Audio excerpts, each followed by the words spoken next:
Here is the most ironic thing about the Galaxy S25 Ultra. The moment it launched, lots of people were calling out Samsung for copying the iPhone's design. But after testing this device, I actually think the S25 Ultra is the closest Samsung has come to convincing me to ditch my iPhone.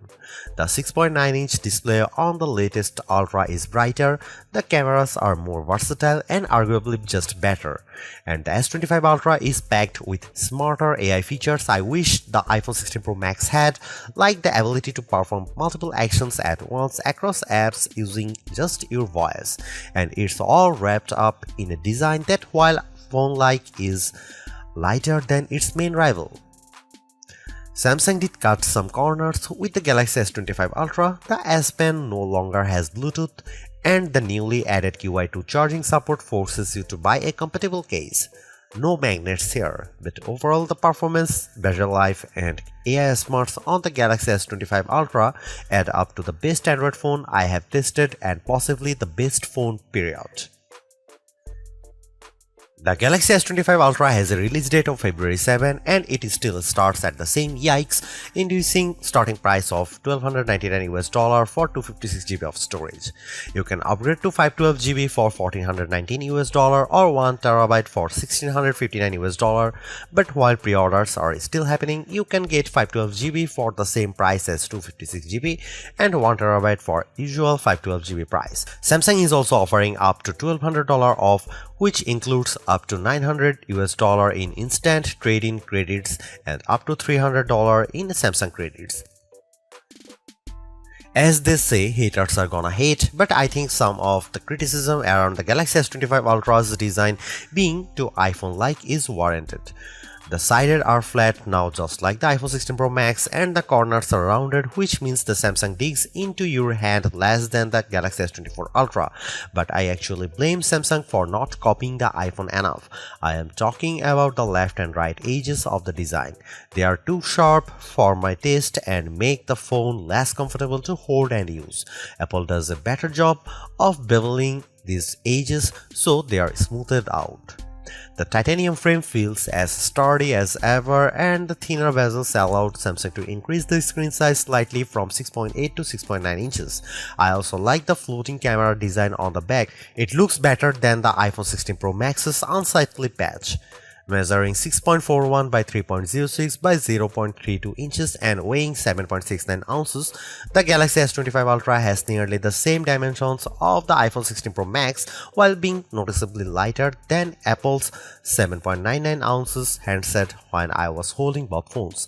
The Galaxy S24 Ultra weighted in at 8.22 ounces while being slightly thicker 0.34 inches.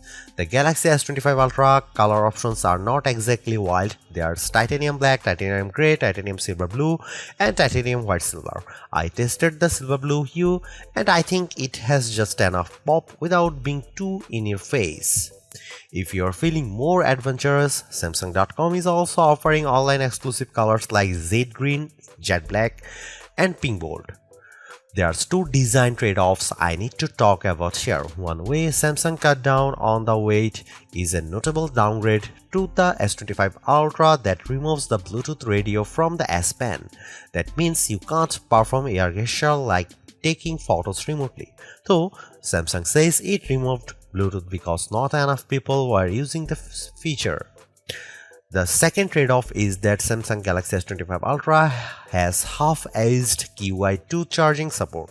I say that because the magnets are not built into the phone itself, so if you want to easily attach to magnetic QI accessories like docks and car mounts, you are going to have to spring for a special case. The Galaxy S25 Ultra doesn't offer much in the way of camera hardware changes. The key upgrade involves the ultra-wide sensor, which gets a boost from 12 megapixel on the S24 Ultra to 50 megapixel. This means better detail in your shots as well as the promise of sharper macro photos. Otherwise, you get the same 200 megapixel main sensor, 50 megapixel 5x telephoto, 10 megapixel 3x telephoto, and 12 megapixel front shooter found on Samsung's previous Ultra model. Here are some camera samples of Samsung Galaxy S25 Ultra.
Sure, the Galaxy S25 Ultra is an iterative update, but Samsung has made big improvements where it matters most, including introducing AI features that will save you time and make your life easier.